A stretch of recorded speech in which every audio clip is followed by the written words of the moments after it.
إن الحمد لله نحمده ونستعينه ونستغفره ونعوذ بالله من شرور أنفسنا ومن سيئات أعمالنا. من يهده الله فلا مضل له ولا مضل فلا هادي له، وأشهد أن لا إله إلا الله وأشهد أن محمدا رسول الله. السلام عليكم ورحمة الله وبركاته. Always honor to see Brother Yusuf, especially about this topic to this month when had a new president, and both of them, they hate something called Palestine. They hate Palestine. By the way, all Palestine not in the Quran, but the capital in Palestine in the Quran. The difference here between the country. In fact, the whole Muslim world used to be one country. The whole Muslim world, one country. And unfortunately, like more than 70 years ago, they changed the curriculum in a public school in America. There is nothing called Palestine, only Israel. In fact, as a Muslim, we don't have country called Israel, period. We don't have any country called Israel, but we know Israel, he is Prophet Yaqub alayhi salam. That is Yaqub alayhi salam, the one, Yaqub, he is the father of Yusuf alayhi salam. And the father of Yaqub, Prophet Ishaq alayhi salam. And the father of Ishaq alayhi salam, Prophet Ibrahim alayhi salam. Number one. Number two, is the obligation for every Muslim to listen to Brother Yusuf about the history of Palestine. Why? Because Jerusalem, Al-Masjid Al-Aqsa, belong to the Muslims, not for Palestinian. A lot of think, I'm Palestinian, is belong to me. Palestine, yes, I'm Palestinian, but the capital of Palestine is Jerusalem, Al-Masjid Al-Aqsa. And Brother Yusuf here last week, actually I was listening, I was in the car in that time, but still I'm listening. And number one, it's very, very important. I don't know why this is here. My phone is, need to turn it off completely. Sorry for that. Okay, sorry for that. Okay. So, brother and sister, my point is very important to listen to Brother Yusuf and to understand, plus to share what he's saying. It's very important to share. Brother Yusuf, please, Assalamu alaikum. Walaikum salam to everyone. Hope everyone's good tonight. Now, this lecture tonight is going to be a little bit dark, so not necessarily appropriate for children. I will do the best I can to keep the language as clean as possible. But this is part of a series I talked to Sister Layla about, where we're introducing what I call Muslim version 2.0, the upgrade as our masters have planned for what they want the Islam of the future to be. And tonight we're going to look at one of the men who spearheaded this. Last week, a brother had requested me to speak on this topic, and I obliged. I told him at the time 100%. And over the course of Saturday and Sunday, I decided that this deserved its own day because the material is just so vast. And this is going to open us up down several different roads that I intend to take us down over the next months leading up to Ramadan, inshallah. So tonight's lecture is called Enter the Top G. For those of you not familiar with who that is, you will be very familiar by the end of the night. So I want to start off with a set of ayahs from the Quran that's going to kind of tell us where we're going with this next few episodes. Because you have put me in error, I will surely sit and wait for them on your straight path. Then I will come to them from before them and from behind them, and on their right and on their left. And you will find them most ungrateful. You can find that in Surah Araf 16 and 17. The shaitan's warnings should carry extra meaning in the modern day world, because we're constantly living in a society of confusion, of illusion, where you're seeing, as this ayah says, people want to be on the straight path. But on that straight path, the shaitan is waiting to approach you, to attack you, to lead you astray from all sides. So I'm going to paint that picture as we open up. In 2021, I noticed this. I've been a Muslim since 2010.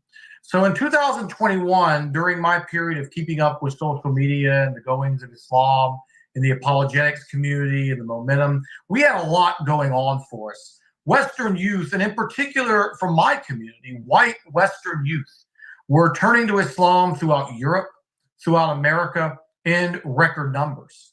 By 2022, I'd say this momentum hit its peak. We were seeing basically a lot of the need, particularly for traditional roles in the household and society, and masculinity. The West is suffering from a crisis of masculinity. Men are being raised in single-parent homes without fathers, without guidance.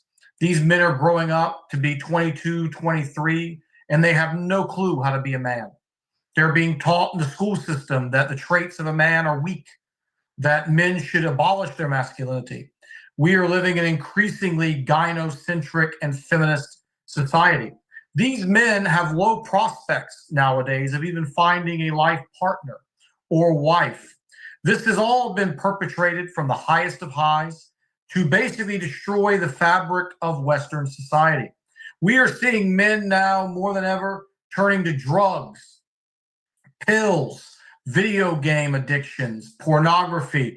All these things are their way of attempting to mask the pain. Their right of being a man has been taken from them. You know, like I said, from the time you're growing up all the way through the school system, you're told being a man is a sin. It's something to be ashamed from. If you're showing any masculine properties, you have toxic masculinity. We see with dating now, young men increasingly single.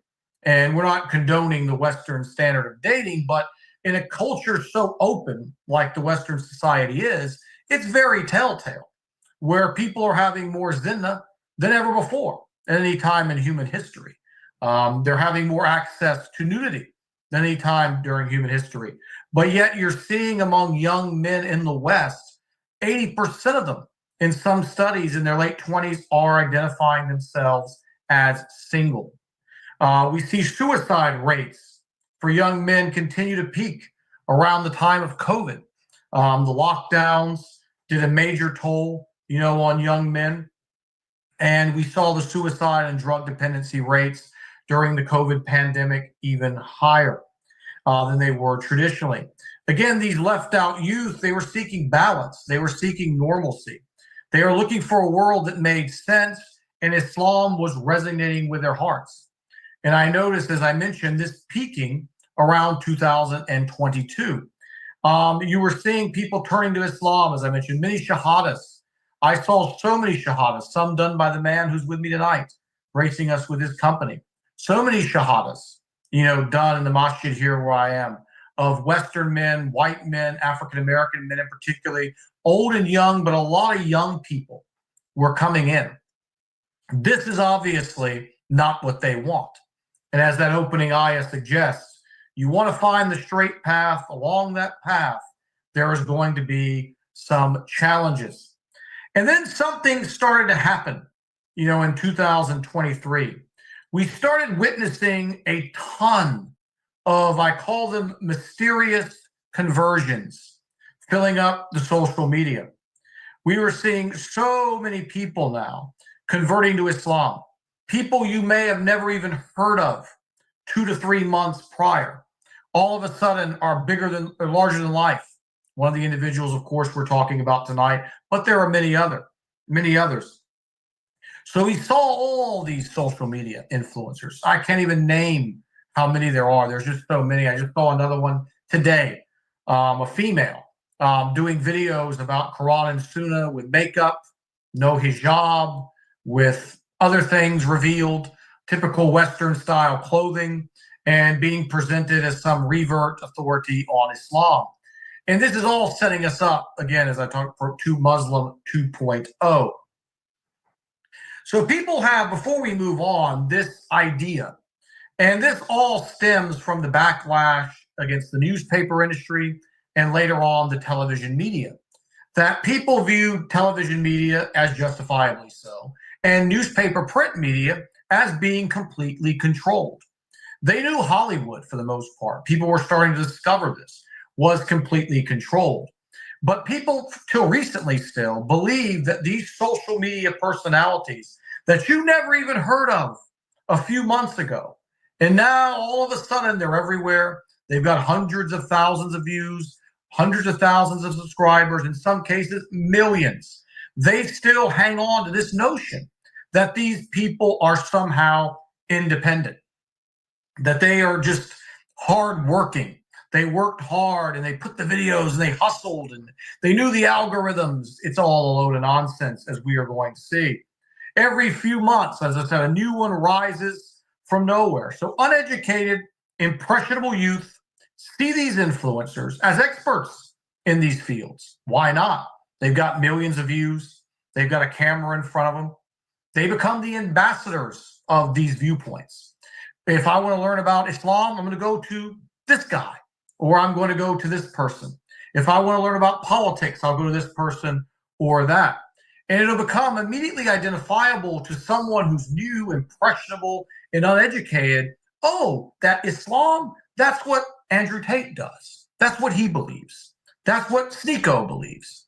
And this is very dangerous, as we are going to see. Because tonight, like I mentioned, we're going to look at one of those individuals, a man who literally rose from nowhere. And Christian apologists, atheists I've heard, have dubbed him the face of Islam. He has been anointed by our opponents who spend countless hours and resources with half-truths and lies and slanders, bashing our religion, bashing the Messenger, sallallahu alaihi wasallam, bashing every aspect of who we are and what we believe, misrepresenting it. These people are identifying this man as the face of Islam. At least they did very strongly in 2023 to 2024. This is also a man who you'll notice, for those of you familiar with him, he was defended to the death by numerous people in our community. Uneducated social media followers will watch this, hang on every single word these other guys say. They're justifying him. They are defending him. They are platforming him. This man had no issues getting booked on prominent Muslim podcasts, prominent Muslim social media channels. He was everywhere. So when you hear one person say he's the face of Islam and you're seeing all these things, it matches in that mind of that impressionable youth. I mean, there's been times I've been told, and I ran into many issues with some of the Muslims in my community, particularly the young people, who called me a hater. They said, you don't really know, you're prejudging him. I even had him, by one of these young brothers, had compared him to Umar.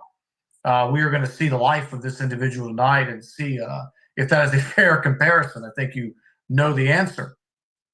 And he became, again, this kind of leader of this young Muslim generation. People celebrated this. We have Andrew Tate. You know, we have our big guy, our big celebrity, and he's Muslim like us. This became kind of a sort of a rallying cry. And it opens up a lot of problems, which we'll be covering in the following weeks, of the need I feel in the Muslim community for celebrity validation. Anytime a celebrity hints or speaks of converting to Islam without looking at what they're doing, without looking at their behavior, they are immediately, mashallah, mashallah, on their platform. And they're opening up all of our youth to a very, very sinister and degenerate message. In 2023, in 2022, I never heard of this individual. I had no clue, and I'm active in the circles. If I knew Sheikh Ibrahim and Sister Layla, inshallah, I would have been on videos back then. I was always on the pulse of social media.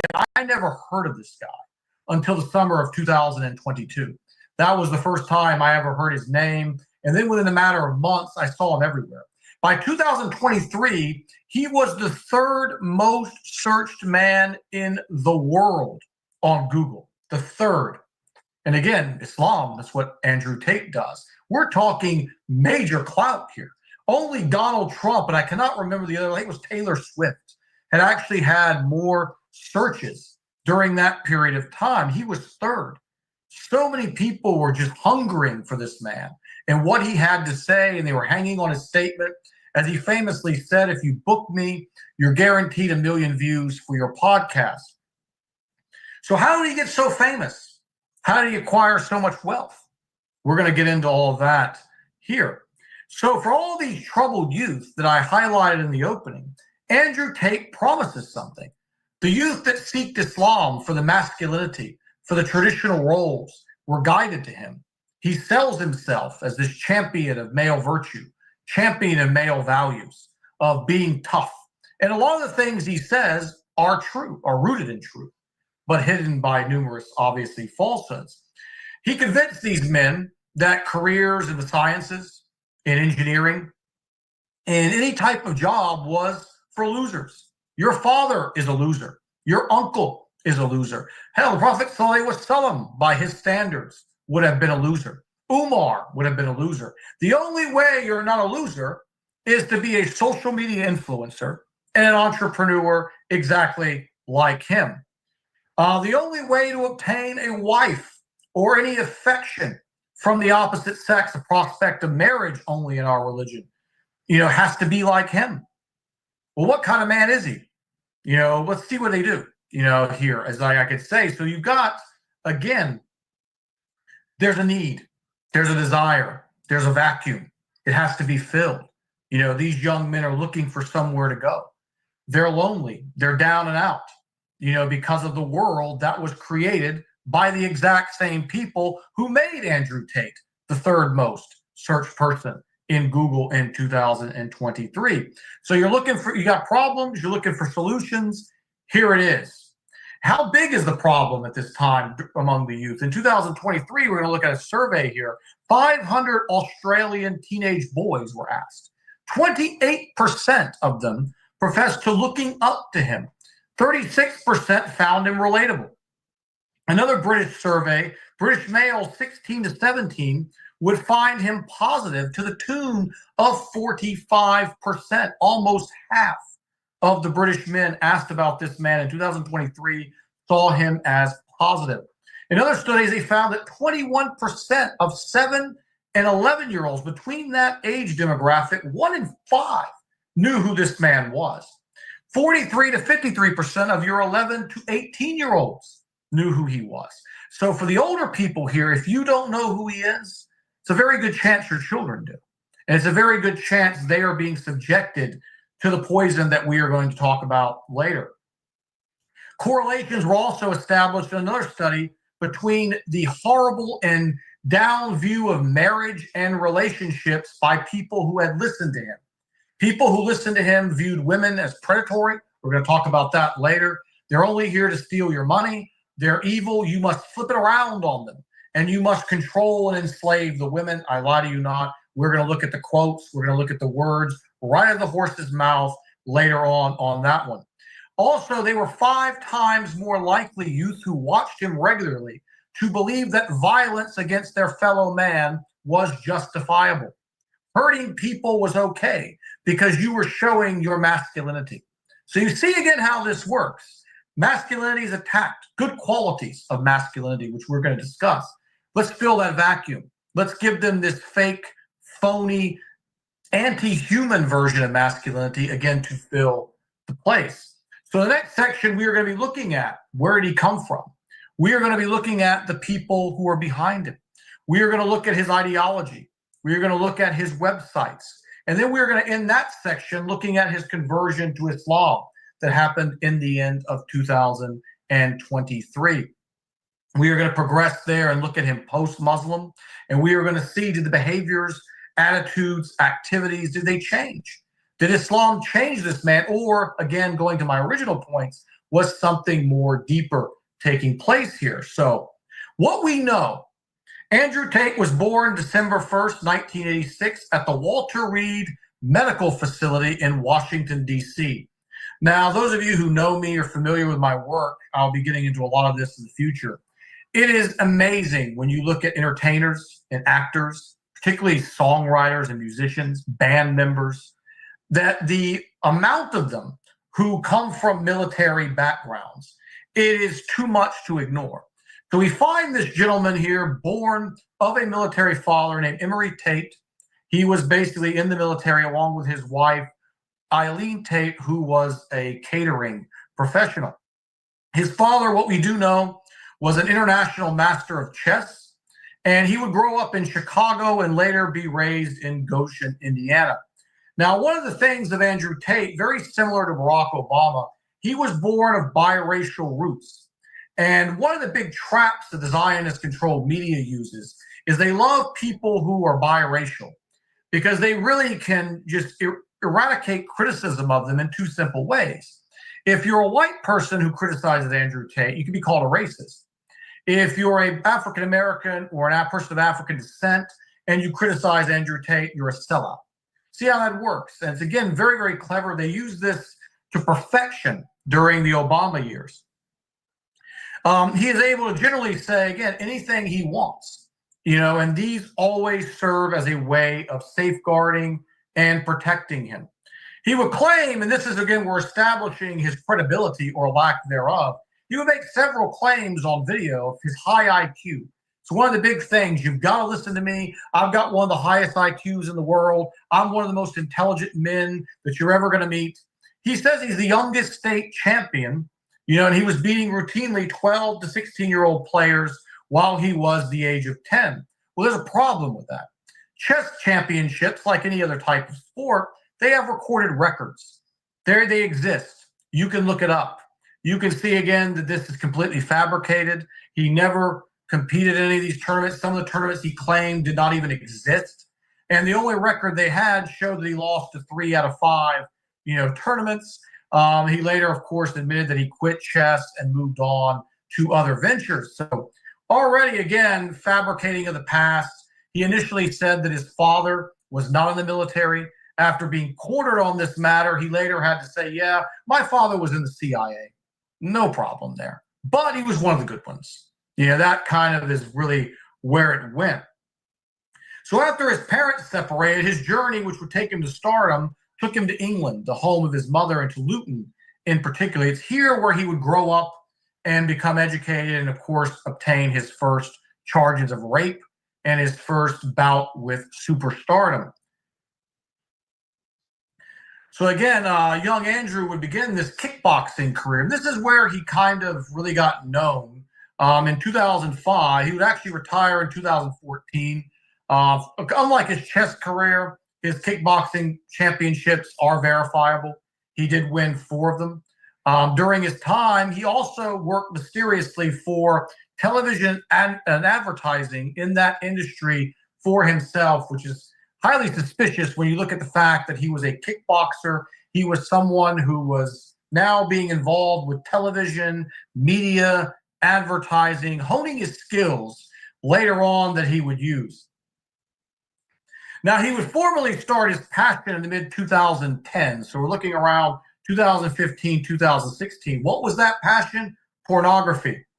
Tate would call this, it was the ultimate life hack. These are his quotes. They're right there with his name in the Twitter. He would say, you subjugate women for profit as a way out of the matrix.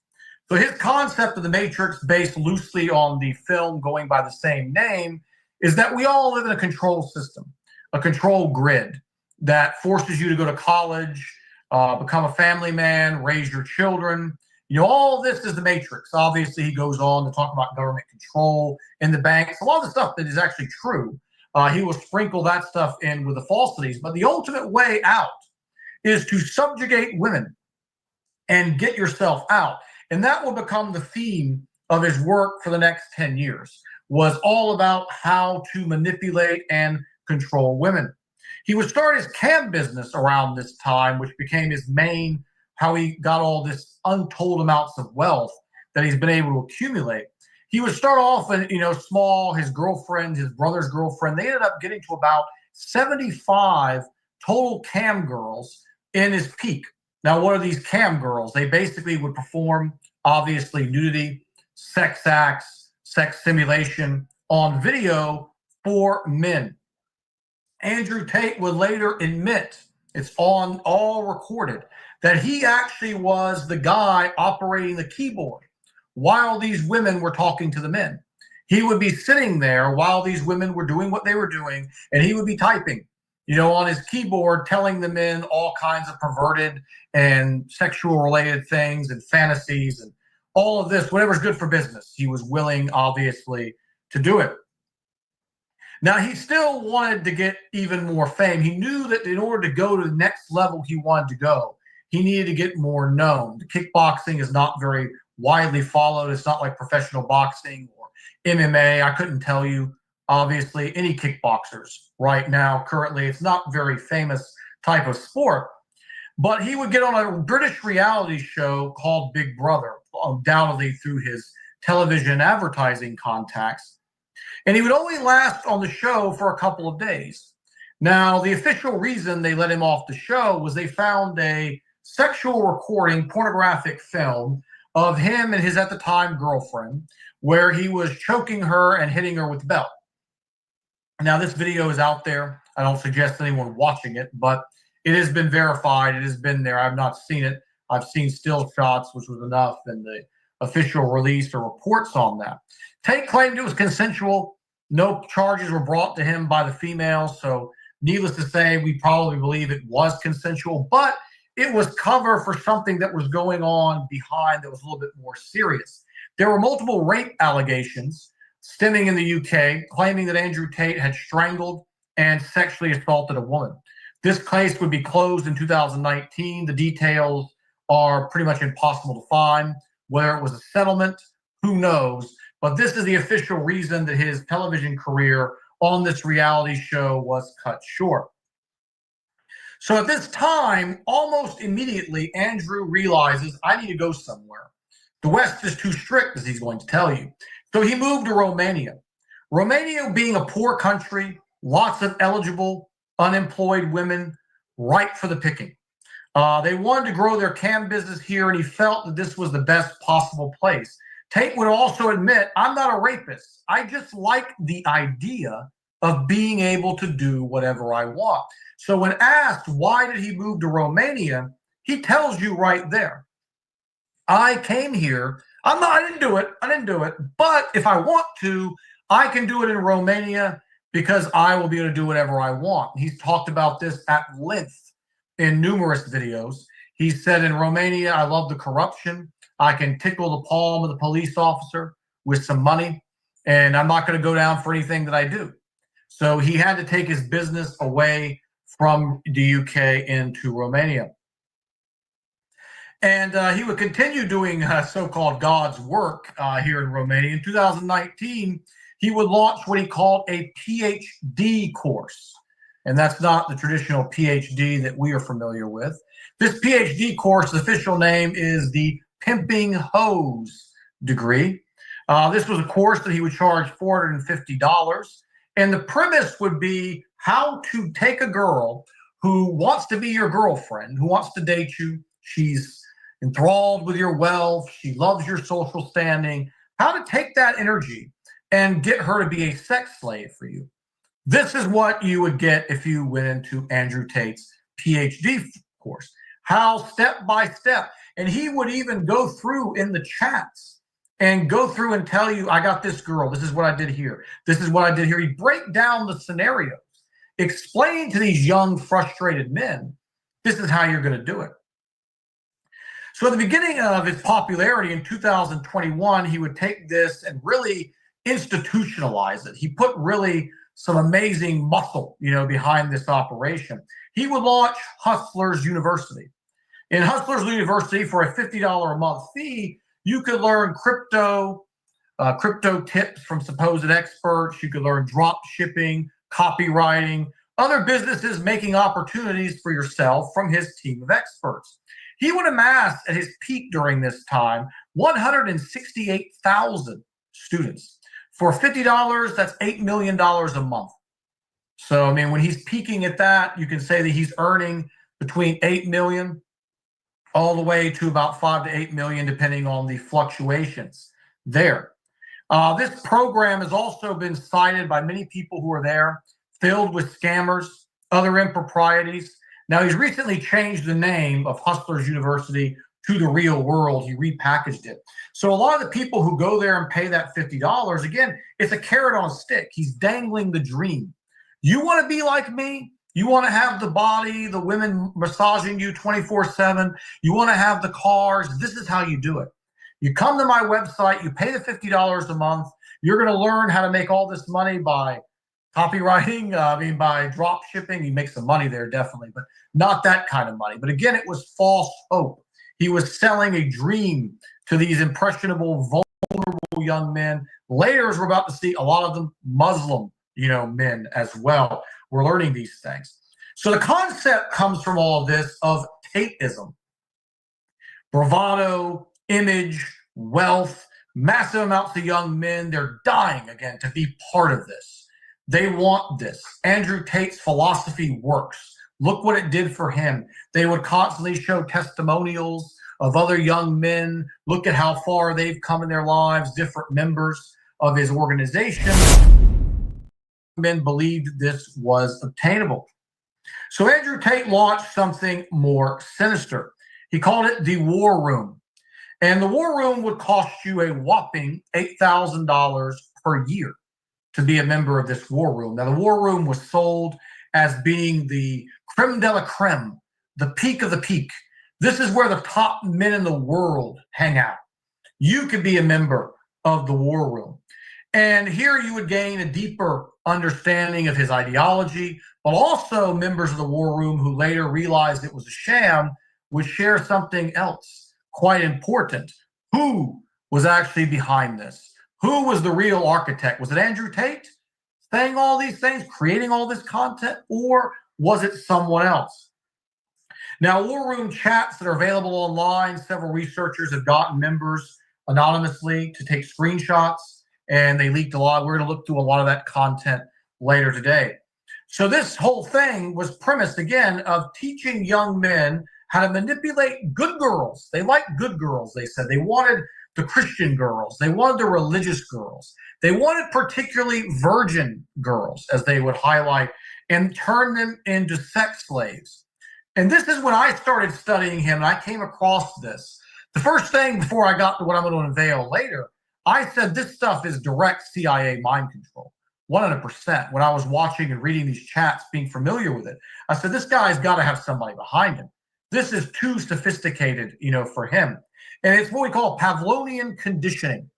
Pavlov had done experiments on animals, particularly dogs.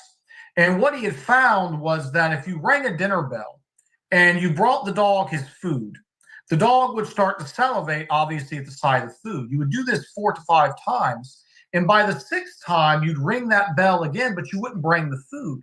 But the same response of the salivation, the craving, the preparing the body for digestion was occurring in the dog. They would call this Pavlovian conditioning or the Pavlovian response. Andrew Tate and his team mastered doing this to women to ultimately get them to be your slave and your sex slave. We are going to go on and show exactly how this happens. This will lead to several of his followers being arrested, brought up on charges of domestic violence and sex trafficking. We're going to look at a couple of those individuals later, but this stuff works for Andrew Tate. It works for the big guy behind him because they have millions, hundreds of millions of dollars. They have all this access and material resources. They're good looking. They're big, strong guys. It's a lot easier for them to be able to convince impressionable young ladies. And it's also a lot easier for them to get away with it when it doesn't work out so well. But if you're the average guy and you're trying this stuff in the United States of America or in England, you're going to end up getting arrested. You're going to end up getting charged. You're probably going to be turned in for assault. It's like, but again, for Andrew Tate, it works just fine. By paying this $8,000, you get what extra exactly? Well, you get exclusive access to more Andrew Tate courses, which you have the opportunity to pay for. So by paying your $8,000 a month, you think you're going to get this amazing network. You're getting nothing but sex trafficking tips and Pavlovian mind control conditioning. You're also going to get the opportunity to buy more Andrew Tate courses for $350 to $500 each, teaching you better ways of doing this. You also get the opportunity to pay to go to live events and crowdfund numerous of his actual adventures or his business ventures, if you will. So, as I mentioned earlier about the hidden hand here, so behind the scenes, investigators talked to several people from the War Room, got a lot of these chats recorded, and what they found was the head of the War Room, the chief, was not Andrew Tate. It was a gentleman by the name of Miles Sonkin, who goes by the name now of Iggy Semmelweis. Now, what do we know about this particular gentleman? It gets a lot more kooky and creepy as we're moving on. Iggy was born in Chicago to a television psychic, mother, born of a Jewish background, no accident or coincidence there. He's thought to have met Tate around 2018, early 2019, which lines up because this is right around the same time that Andrew Tate went on to this war room, went on to this Hustlers University scam. This Iggy was part of multiple cults during the 1980s, ran out of India, dealing with manipulation, mind control, neuro-linguistic programming. He refers to himself in this war room as the master of spells. So much so that Andrew Tate even talked about himself. And Iggy is not like Andrew Tate. Andrew Tate is very muscular. He's very tall. Iggy is a very slender, older man, his 60s, long gray beard. He looks like a wizard, needless to say. But he said that his look, his tone, he could change your thoughts. Iggy had once told one of the war room members when he said, "You changed everything about me." He said, "No, I didn't. I went into your brain and I rearranged the attic. I taught you the correct way, of thinking." So he had studied both hypnotism and this neuro-linguistic programming, and he lived in Japan under the name of Douglas Hall. He called himself the self-proclaimed pickup artist, the greatest in the world. He did courses teaching American men how to manipulate Japanese women, largely the same thing that we are going to see here today. And when you would come into the war room, what he would do was he would introduce you to a set of books. Now, do we think that the Quran and the Sunnah, obviously were in those books? Well, here's the top 3 that he recommended. Book number 1 to be read in this order would be known as The Predatory Female. Now, I've read that book cover to cover, very sure, about 170 pages. The premise of this book is that all women are predators. All women are here to steal from you, to use. By the time you read the book, you really, as a man, you think, I've got no shot of love. I've got no shot of stability, of a marriage. Every woman's going to take my money. She's going to dump me, take my kids. All these different, things that you find from this. So it's really a very anti-female book, which is all, like you said, in this order. So you go from that one. Part 2 is called How to Dump Your Wife. This book expands on this one, teaching men how to end their marriage and keep their assets. Whether the marriage is bad or good, all marriages are bad. The woman is going to scorn you in the end. You must basically get out of it now. How to Dump Your Wife. And the third memorable book in the trilogy was known as Pimpology, The 48 Laws of the Game, which is a book dealing with psychological control over both women and life. So this, again, seeing all this stuff, you read through this series of books. If you're a young, impressionable man, particularly you're a Muslim man, Andrew Tate is Muslim, I want to learn, are you going to get confused and think this is any way, shape, or form similar to, Islamic, values? You can see how the young person's mind is going to be extremely confused. Now, another way their tactics work is if you see Iggy, he is not a handsome man. He's very quite creepy, older gentleman. Andrew Tate is his prince. He's the photogenic one. He's the one, the fast talker. He's the good looking one, the one that, the young men are going to say, I want to be like that guy. Fit, in shape, kickboxer, confident, brash, bravado, the cars, the money, the women. You look at Iggy, no, probably not much so. So again, it was a perfect vehicle to release this very demonic propaganda. Andrew Tate became the mouthpiece. This Iggy also, still to this day, is a close friend of Andrew Tate.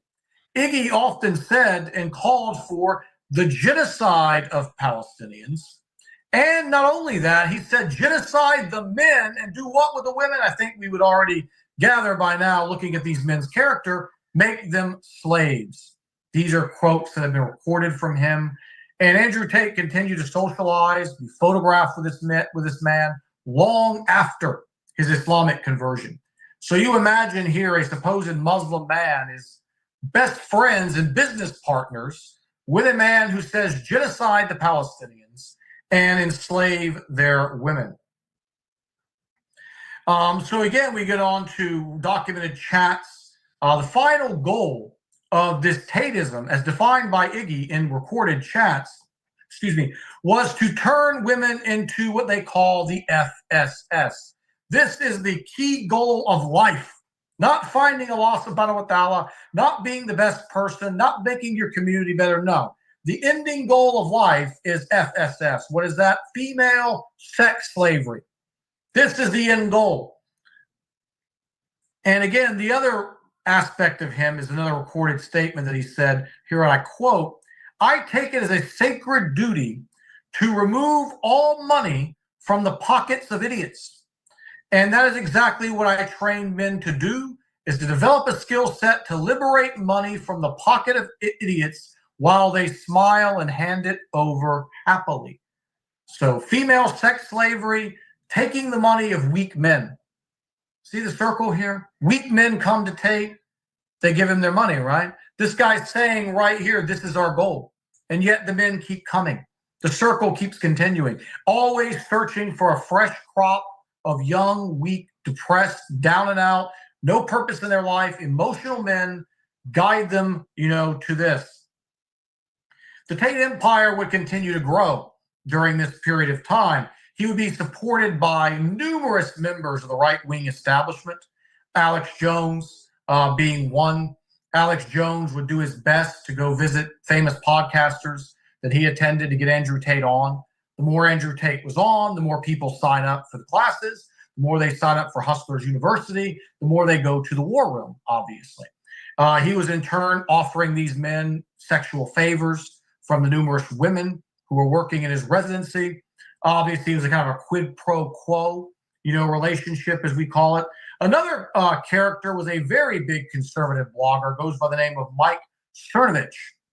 Cernovich would go to the war room to sell his products to these idiots that Iggy was referencing earlier.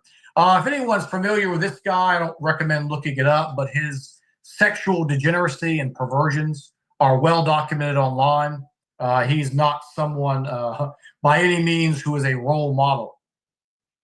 Now, some of the other famous people or semi-famous people that have come from this war room, one of them goes by the name of Vlad Obo, aka Joe Lampton.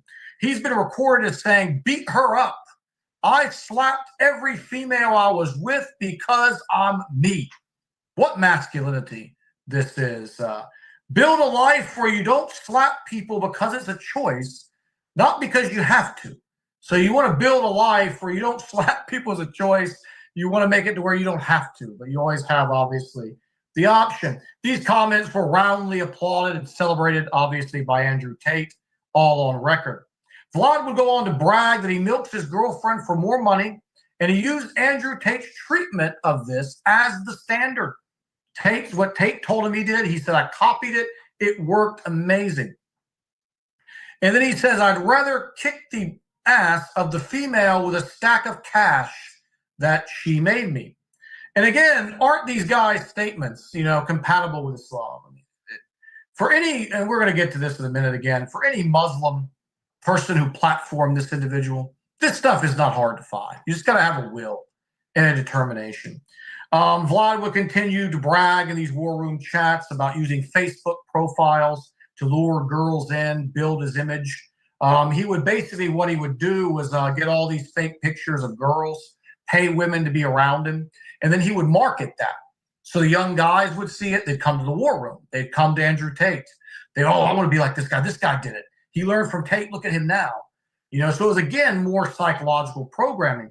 He would also use his girls, the ones that he did acquire, to start fake relationships with guys, manipulate them, get those guys to give them money for their hair, their nails, for clothing, all through the internet. And he would make money on the side. Each girl, he estimated, he could make between $2,000 to $8,000 per month. If it was a good girl, as they call them, he could make over 10. So again, when you talk about judging someone, their ideology, you judge a tree by its fruits. This is what basically Andrew Tate has promoted, or not promoted, but produced. He's given us people like Vlad. He's given us people like Jonathan, the money pilot, another one of these famous individuals who is wanted for beating, forcing sexual assault, on women. And let's look at, again, some more of the quotes as we wrap up this section. Here's Tristan Tate, the famous brother of Andrew Tate, always side by side with him. It doesn't matter how good a father you are to your daughter. If you're not working an average job, and if you're working an average job, and not rich, he can recruit her into pornography. Andrew Tate was sitting right next to him smiling when he said this statement. So he's basically saying, if you're not rich and you're not a powerful man, I will take your daughter and I can make her do pornography. Again, what a wholesome message.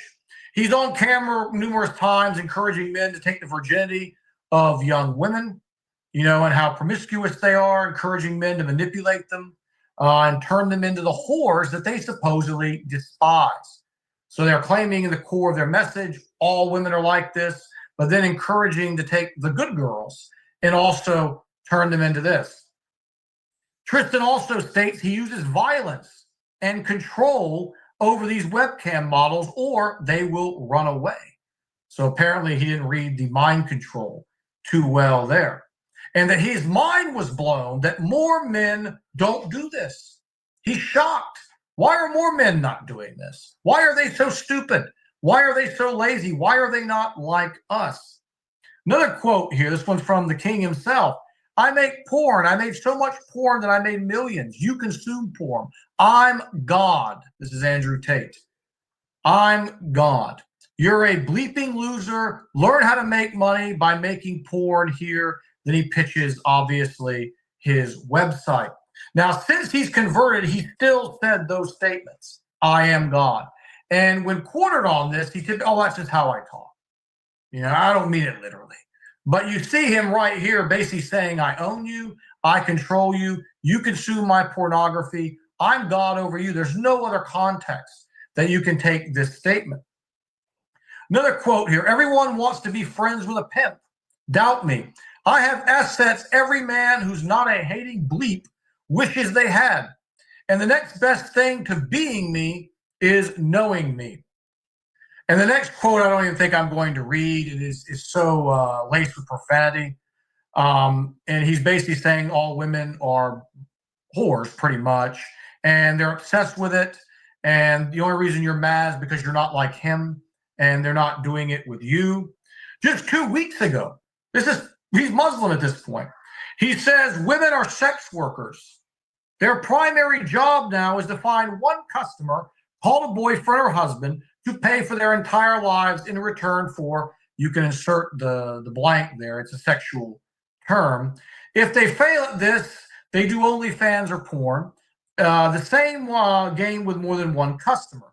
If they are ugly, they work a job and they are miserable. So if you're a woman who is not doing porn or OnlyFans or married to a rich guy, you're ugly and you're a loser and you don't even pretty much deserve to live, according to this.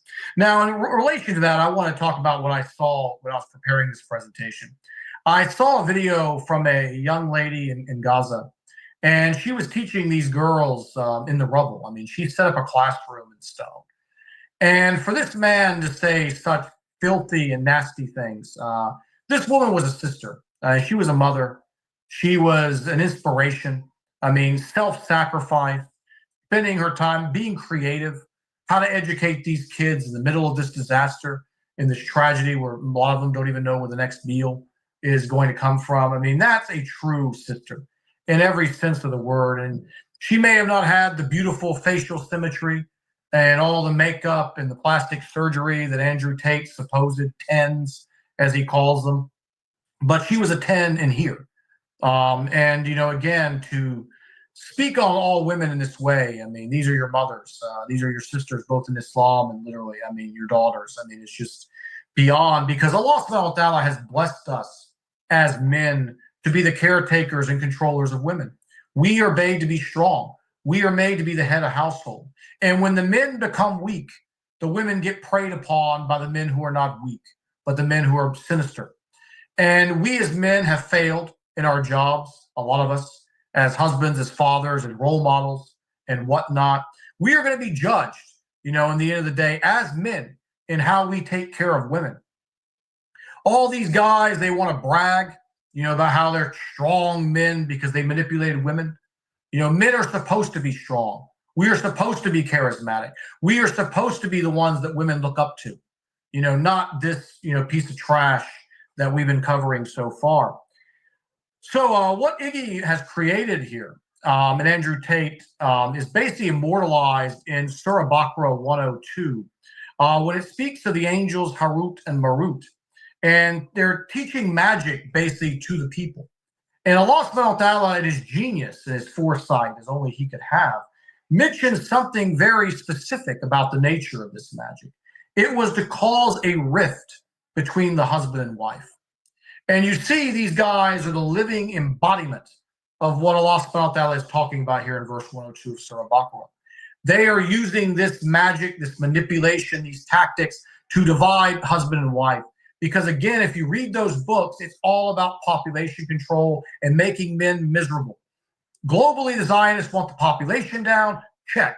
Those books get you untrusting of any woman. You're never going to want to engage in a marriage or a relationship.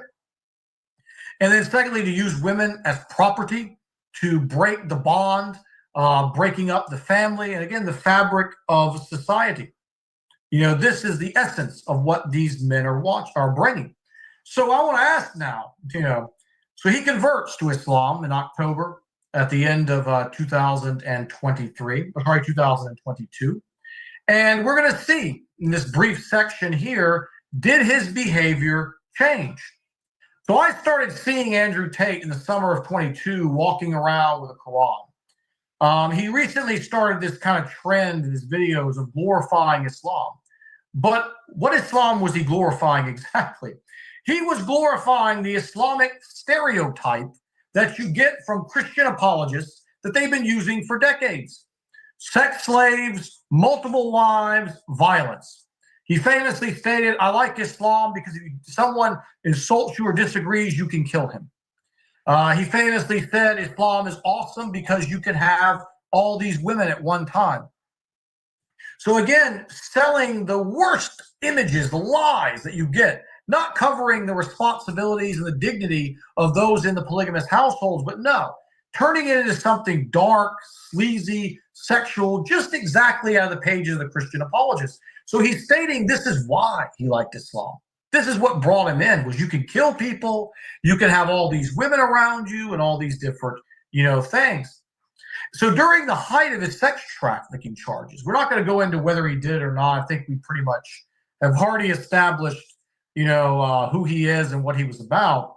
He would always be holding the Quran up. When he would go through the interviews outside the courthouse, he was holding, the Quran up. And this right here is programming. Because now when someone sees this, rapist Andrew Tate, or rape charges Andrew Tate, there's a Quran. Islam, rape, Muslims, rape. This is all setting us up to what we're going to cover with the rape gang stuff next week. How they've programmed for quite some time.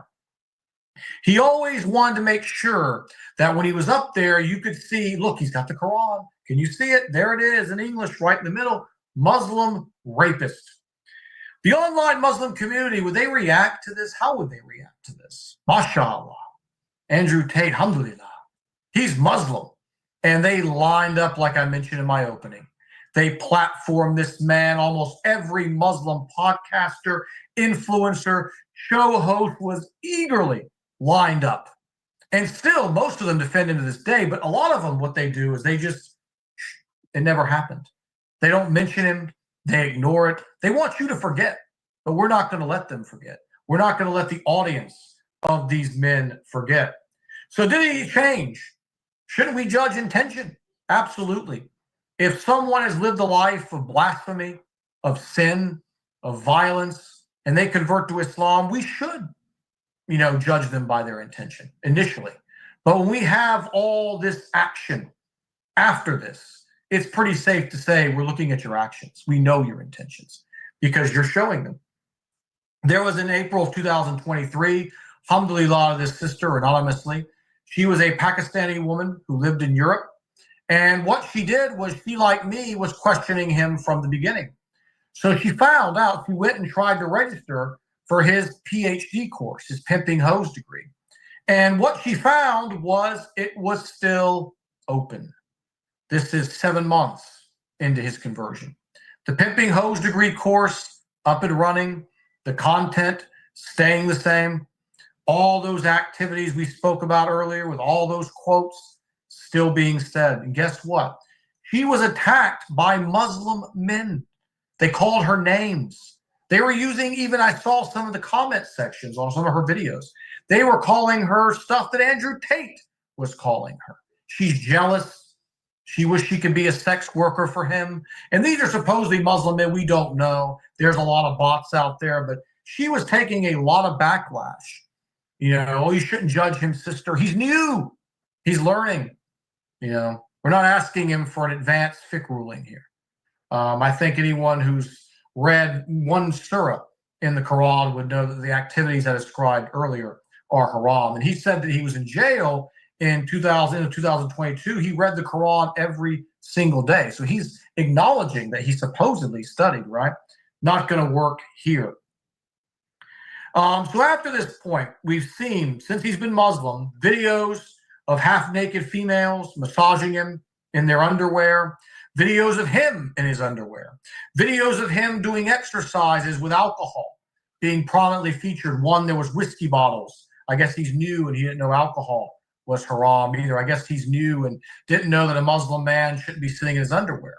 I guess he's new and didn't know that Muslim men shouldn't have half-naked women massaging them while they're doing there. He also did a video describing in detail sexual acts with transgenders.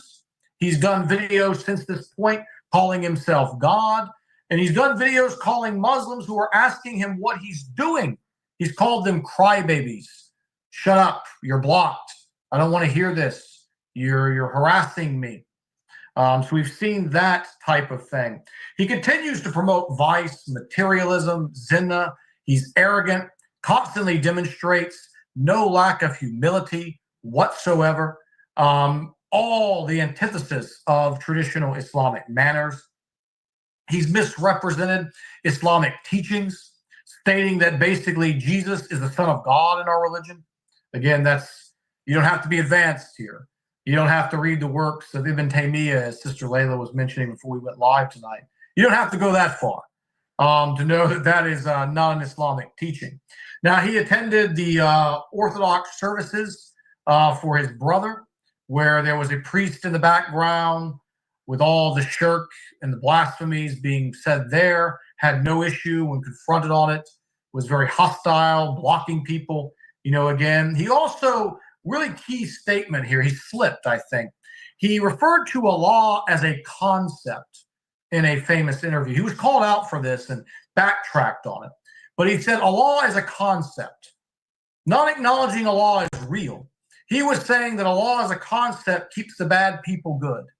So he wanted everybody to believe in Allah so they wouldn't be criminals and they would be a little bit decent people, but it was a concept.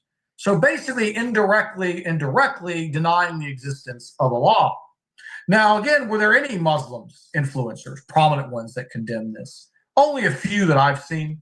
One of them is a brother by the name of Sajid Liphem. He was one of the earliest, mashallah, for the courage. He got attacked, of course. You also had another brother by the name of Jake Brancatella. He also, as well, did some videos exposing this stuff, but he was only focusing on the anti-Islamic teachings that I just covered now. He wasn't going into all the private war room stuff. So we did see some. But then you had the big controversy. You had Muhammad Hijab, who is one of the biggest Muslim apologists in the world. He had said in an interview that Andrew Tate had better qualities than the Jesus of the New Testament. Now, when I heard this, I wasn't surprised coming from him, to be honest. He backtracked and said, you misquoted me. You didn't understand what I meant. That the Jesus in the New Testament is soft, he's weak. Andrew Tate is strong. And I mean, just even that is not correct, because the Jesus in the New Testament was willingly marching to be crucified with hardly any fear. So, I mean, you don't get more tough than that. But just the fact that he would go and take a prophet of Allah and compare them to the man we looked at earlier. I mean, it's just shame on you. We as Muslims acknowledge the Injil, and we acknowledge that there's truth in those scriptures. And I'll be doing a series on this after Ramadan. Inshallah, we're going to be breaking down what exactly is the Injil, what we can prove from this. But again, if 1% of those books is the actual real Jesus, as Allah mentions in the Quran, it's blasphemous. It's blasphemous to compare the good car mechanic that fixed your car to Andrew Tate, much less, again, a prophet of God. I mean, just absolutely horrific stuff coming out of the Muslim community. And as I mentioned, I wasn't allowed to speak about him at the time. There were a lot of people who did not want me to go up on camera and talk bad about this man. I talked about some of the youth calling me a hater and saying I was crazy and I was a conspiracy theorist and all of these things, you know. And what has happened now over the last few years is we've seen massive amounts of apostasy. A lot of these new Muslims, I would see them in the masjid. They were coming in there and they're quoting Andrew Tate word for word. I don't think they thought, because I'm an older guy, I'm not really that old, but you know, and maybe you don't know who he is. And they were quoting his stuff word for word. I'm like, you got that from Andrew Tate. It's not your material. And a lot of these people are leaving. Why? Because what they were being presented about Islam is not what they were seeing. Oh, Andrew Tate's saying I get to be tough and I get to have all these women and I get to hit my women, all these things. They're getting in there. I got to pray 5 times. I got to fast for how long? I got to do all these things. I've got to give charity. I've got to smile. I got to be friendly. I got to be this. It wasn't for them, you know, obviously. This is not what they signed on for. But what happened was false expectations brought them in. These brothers may never come back. And again, Allah knows best. Tate would later tweet he would have a Judaism, Christianity, Islam, and Tateism with the greater than sign, saying Christianity greater than Judaism, Islam greater than Christianity, and Tateism greater than all the previous. And now we're seeing, as the brother brought it up last week, with what's happening in England, because Andrew Tate is now siding with Tommy Robinson. He's all of a sudden anti-Islam in England, where in 2023, November, he said this: England needs Islam to save itself from implosion. Would you rather your son come home and say he's Muslim or that he's transgender? But in January of this year, he'd say this: the UK will not be a tool for Islamists or Zionists. Both will be rejected. He later said, you know, Islam out. You know, the internet's eternal. You know, when you were the height of your Muslim popularity, you're tweeting one thing. Now you're trying to get more people for the war room, more people for this. So you're going after the right wing. So you're going out and hammering in right-wing talking points. This is nothing but a grift, a way of making money. Now he says he's running for the Prime Minister of England. You know, he's going to be the future Prime Minister. He's got his own party. Well, there's a problem with that. In order to be a political party, you have to register. And a lot of people did their homework. And his political party doesn't exist. So he's now fundraising for this, taking more, back to the quote earlier, liberating the money out of the idiots' pockets, making it obvious. I'm going for the right wing. You idiots are going to vote for me, but I'm not going to even be able to run. But you can donate to me and help my campaign and all these things. And of course, he's going to pocket. He already got them to pay $50 a month to pursue their pipe dreams, to be a drop shipper, you know, and a copywriter.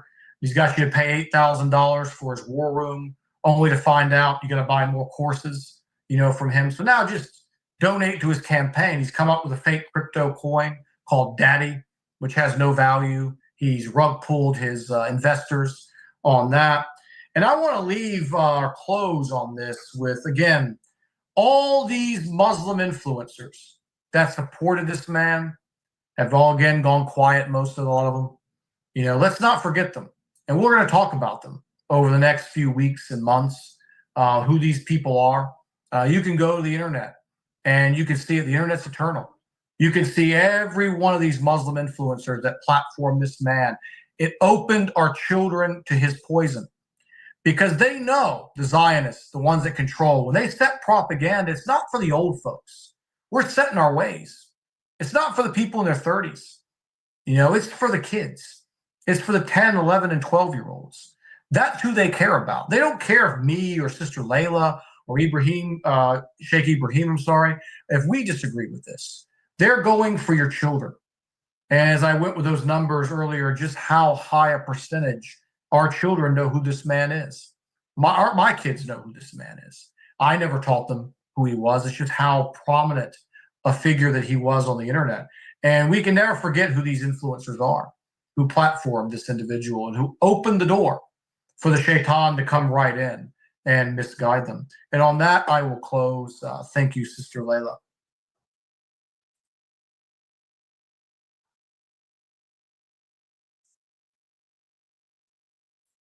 Sister Layla?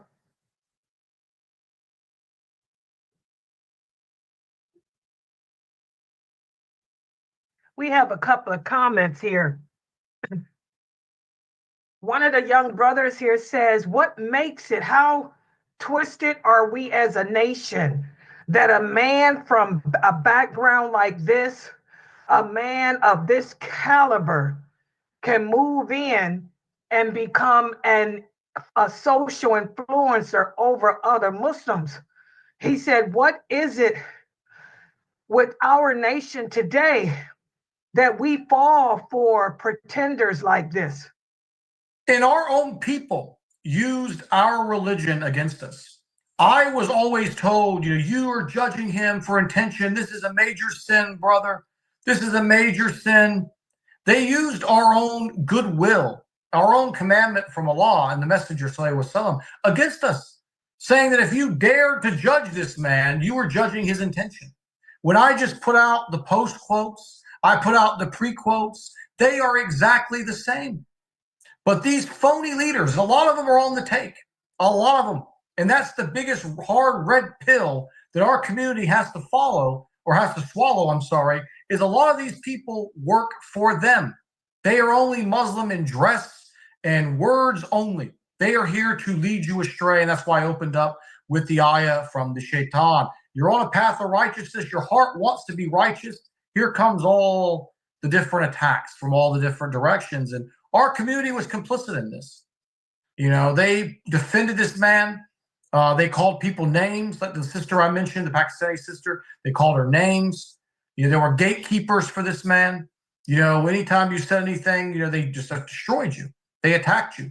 They try to get you deplatformed and unpopular in the Muslim community. It's a tragedy, but I think the greatness always, Allah is the best of planners. And by doing stuff like this, Allah exposes who these people are. Because we know who promoted this man. We know who was on his side. Yeah, another brother has typed, the sad reality is that a lot of these so-called famous people of knowledge, as you say, have excused this man's bad behavior. Mm-hmm. They claim to be brothers of knowledge, but they forgot the hadith that Sister Layla drilled into us last week, when the Prophet sallallahu alaihi wasallam was asked, who of us are the best of Muslims? And he said, those of you who were best in character, best in behavior before Islam. Mm-hmm.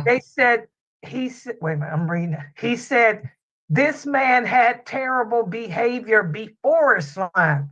Mm-hmm. So how dare these men of knowledge who call themselves Shuk, I think he said Shuk, defend this man. Mm-hmm. And that's absolutely. Yeah. And that's what I said, that's the biggest red pill. That's the biggest truth I hope to unveil over the next months, years.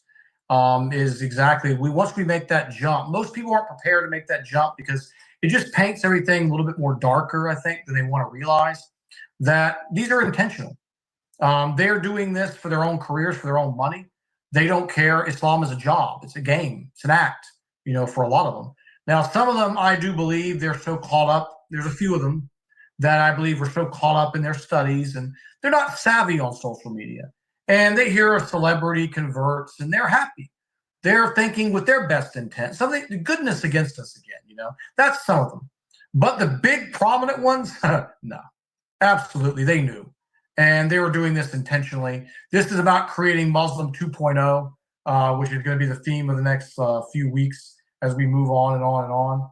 Understanding what Muslim 2.0 is. As I mentioned a little bit last week, Muslim 2.0 is what you see Sneeko or you see Andrew Tate representing. It's okay to fornicate. It's okay to drink alcohol occasionally. You know, you're Muslim 2.0. We're tolerant now. We're open now. And this is, again, how that slippery slope begins. Till you get a Muslim population like you see most of the Christians in the West. They're Christian in name only. They don't even know what's in their own books. They don't follow anything. And that's what they want to do to us. They want us to have that same lack of, determination, lack of care about our deen. Muslims have always been strong and passionate, about our deen. They want to break that. Okay, one of the sisters here's typed, she said, I am so happy that you are covering this because this is too many like him. There's too many political media influencers, and our youth are sadly following them, and our youth have sadly taken them as role models over them. I am so happy that you are discussing this topic. Please don't stop it. Thank you very much, sister. It means a lot. If I reach one person a week, I'm happy. That's the goal, because our children, like I said, for those of you who don't know who this man is, I guarantee if you have children, especially young boys, they probably know. And the elite, one of their main things is population reduction. And Muslims are known for their high birth rates. Why? Because we actually get married. We actually stay married. We actually put children as a blessing, not as a curse, and aborting them like you see and murdering them in the West. And they've got to stop that. And that magic I talked about, Harut and Marut, as highlighted in Baqarah 102. Allah made a point to mention that, and that's something that resonates more now today, is about causing a rift between husband and wife. You look at the West, and we're going to cover this too as the weeks go on, how fractured men and women are. I touched on that a little bit earlier with what's happening to our young boys in the West, the drugs, hiding in video games, shunning responsibility because they're afraid of the women, because the women have been taught to use men. Men are now being taught to use women. It's just disgusting, and they're introducing it now into our community. Saudi Arabia, I already heard the divorces are through the roof. And Andrew Tate was also welcomed in by prominent members in UAE. No surprise for those of you who are familiar with what's going on in UAE, because UAE is all about Muslim 2.0. And he was a very good ambassador. Sneeko as well was also welcomed over there. Yes, another sister here is typed. She said, this man has really made Muslim women look even more lowly than what Allah created us. We were not created that way. She said, Islam changes over the years, has become watered down, but they still live on the lie that we women are oppressed, that we women have no rights. This man is a disgrace because he's keeping that lie and misconception open about us women in Islam. And dead on, sister. As I mentioned earlier, when he was wrestling with his conversion, as he portrayed it, he always defined Islam exactly the same way as the Christian apologists do, intentionally misrepresenting and lying.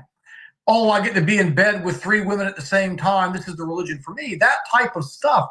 Now, I don't, like I said, there was women here. There might be children listening. I didn't want to get into all of his really coarse language, but anyone who's listening to this man, every other word is the F word. Every other word is a profanity to a sexual organ or body part. I mean, the things that he described with polygamy, is not what Allah has honored us with. If there's shortages, obviously, of males can marry multiple females and assume tremendous responsibility. As Allah says in the Quran, he mentions it both ways. They are a garment unto you, and you are a garment unto them. We are here to adorn each other, to complement each other, to be unified with each other. The man is made to be strong, to be the leader.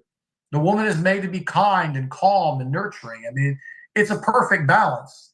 You put the two qualities together and you're using them correctly in the right way, you have harmony, Anytime you throw that off, you have disunity and chaos. And the way he presented Islam was exactly where they want us to, or how they want us to be viewed. That's true. And another sister here, this is the last comment I have. She said, and you are right, we need to get more aware, because I had never heard of this man, because I don't look at things like that, but my boys know all about him. My boys, they have him everywhere in their room, in their literature. My boy, and he can destroy our boys. Absolutely. 100%. And that's what it is. I mean, as Iggy Semmelweis said, the goal of Tateism was female sex slavery. That was the ultimate goal. Secondly, was making money from the idiots, as he said. But, and again, the gullible men out there, I mean, who fall for this. He's telling you that reading books is stupid, being a doctor is stupid, being an architect is stupid, being anything is stupid. But a social media influencer, you know, obviously. Now imagine, you know, if every male on earth takes that advice. We're skipping the women part for now. All the destructive stuff I highlighted there, just takes his career advice. I mean, this world would shut down tomorrow. You'd have no truck drivers. You'd have no architects to build the buildings. You'd have no engineers, because they're losers. You know, you're only a winner when you're on social media and you're selling courses about how to turn women into sex slaves. I mean, anything else of that, you're a failure. And your father is a loser. And this is the Jewish playbook from the authoritarian personality in the 1960s. When I see this stuff, I'm like, there it is. Oh, no surprise here. There it is again. It's the same thing. You know, these young boys will look at their fathers. Oh, Dad, you're a loser. You know, you got to go to college. Andrew Tate didn't go to college. Andrew Tate's a hustler. You know, he's an entertainer. He's an influencer. My father's a loser. And it's just so destructive. I mean, I couldn't even, in this time we had today, go into all of it, because it's just so loaded. It could have been 2 to 3 parts, to be honest. Alhamdulillah, those are all the comments that I have here on, let me check to make, on social media. Any comments from the Zoom room? I had to look on this computer to see everything that's logged in. And all I'm getting are comments saying, excellent, please keep this coming. This was a must hear. Yes, I will put the shorts out. They're saying, Layla, please make shorts. Yes, I'll make shorts of this. Okay, everybody. I want to thank everybody for listening. And next week, you will continue this next week, the brother here is asking. Inshallah, of course. God willing. Yeah, we'll try to keep, because this stuff needs to be spoken about. See, those of us in the older generation, we're more concerned with other political things that's going on in the world, but our youth, you know, things are escaping us that our youth are listening to. Like the sister here said, this man is very popular amongst some youth. He really is. Look at the followers he has. Look at all the people that make excuses for him and that apologize for him. Who, you know, they think that he's okay, that he's somebody to look up to. So this stuff needs to be talked about. Him and all these other so many media influencers. You know? Oh yeah. Third most searched man in 2023. I mean, that's up there with Trump and, you know, Taylor Swift and. Yes. Okay, guys, we're going to log out for now. Please make sure that you guys join back at, what time is it? My 9:30. Yeah, my Islam Q&A. I forgot I had that today too. Yeah, the Islam Q&A show. You can come in and ask your questions about Islam at 9:30 Eastern Standard Time. And inshallah, guys, Brother Yusuf will be back here next Friday. Write it down. Every Friday at 7:30 Eastern Standard Time. Exactly, Brother Edward. Okay, so subhanakallahumma wa bihamdika ashhadu an la ilaha illa anta astaghfiruka wa atubu ilaik. Assalamu alaikum, everybody. I have to switch computers.